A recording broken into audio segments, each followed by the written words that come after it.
What up, nobody? I'm Patton, and today I'm making a 2021 LCS Spring Split roster tier list. I'll be going from F tier up to S tier. Starting with F tier, these are teams with no redeeming qualities. And in there we have Dignitas. This roster is irredeemably bad. While they might be able to pull off the odd upset, if this team finishes anywhere but last, the teams below them should immediately disband. Dignitas is a fitting name for this garbage roster, seeing as it shares the name with one of the largest assisted suicide providers in Europe. Next, D tier teams. Still trash, but they have one good piece. In there, we have Golden Guardians. After having to sell off one of the surprise rosters of 2020 due to financial reasons, Golden Guardians returns in 2021 with some hot trash. It has all the hallmarks of a bottom 2 or 3 team. Bad top, bad jungle, bad mid. The team's only hope is through the bot lane, where hopefully Newbie will be able to carry Stixxay to a couple of lane wins. Joining them is FlyQuest. Potentially the first and definitely not the last controversial placement. I do not have high hopes for this FlyQuest roster. Winning any of their lanes will be a continual struggle for this team. I am, however, looking forward to seeing how Jose Diodo will perform on the big NA stage. This could turn out to be one of the best pickups of this last offseason. Bumping up from there, we have C tier. Below average teams that have some potential. In there we have CLG. After spending 2020 as LCS bottom feeders, CLG really stepped up their 2021 roster with solid upgrades to both the top lane and jungle. I think this roster will be the perfect setting for Broxa to show just how good of a jungler he is, since he is by far the best player on this team.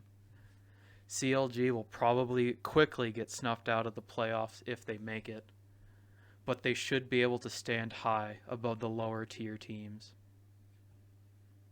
Moving on from there, we have the B tier. Good teams with notable weaknesses that could be exploited. Starting us off is Immortals. After finishing last place in the summer 2020 split, Immortals has nowhere to go but up, and the roster upgrades they made definitely point them in the right direction.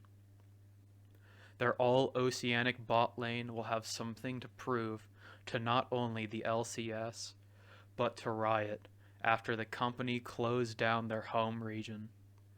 Xerxes should also have free reign in a region not known for jungling prowess.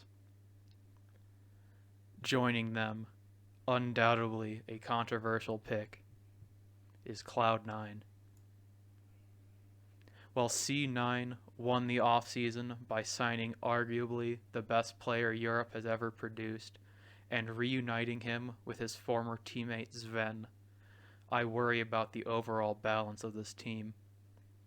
One superstar does not make a team.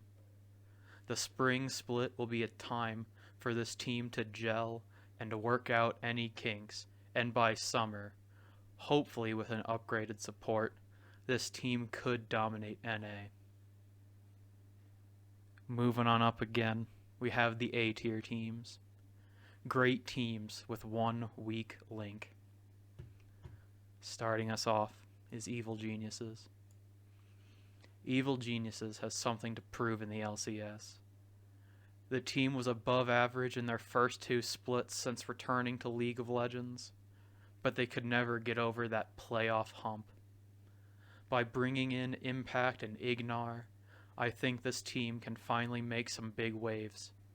While definitely the quote unquote worst of the A tier teams, EG has a great combination of skill and hunger that could lead to some upsets against teams favored to beat them. Joining them is 100 Thieves. Golden Guardians were the darlings of the summer 2020 split, winning their first playoff game in the history of their franchise. While financial reasons forced the roster to split from the org, XGG's 4 best players found a new home with 100 Thieves. Those 4 plus 100 Thieves consistently best players someday will be a force to be reckoned with in the LCS. My one worry lies in the mid lane, where DeMonte could struggle against some of the world-class mid laners that now play in NA. I expect their strength in top, jungle, and bot should outweigh any problems mid could experience, however. Joining these two in the A tier is Team Liquid. While it remains to be seen if Tactical will ever serve as a worthy replacement to Doublelift, the rest of this roster is absurdly stacked with talent. Jensen and Core JJ are consistent world-class players. Alfari and Santorin will finally have the opportunity to show off their skills on a good team. Team Liquid would be the runaway favorite to win the spring split if it wasn't for one team. Our only S-tier team. A perfect team, if you could call it. TSM. This split is definitely TSM's to lose, with by far the best roster in the LCS. While losing Bjergsen to retirement is a massive blow, they were able to keep their best player Spica and made a massive upgrade in the bot lane by replacing Biofrost with world's finalist Sword Art. This team shares one major similarity with the last and until now only S-tier roster in LCS history, 2014's LMQ. No North American players.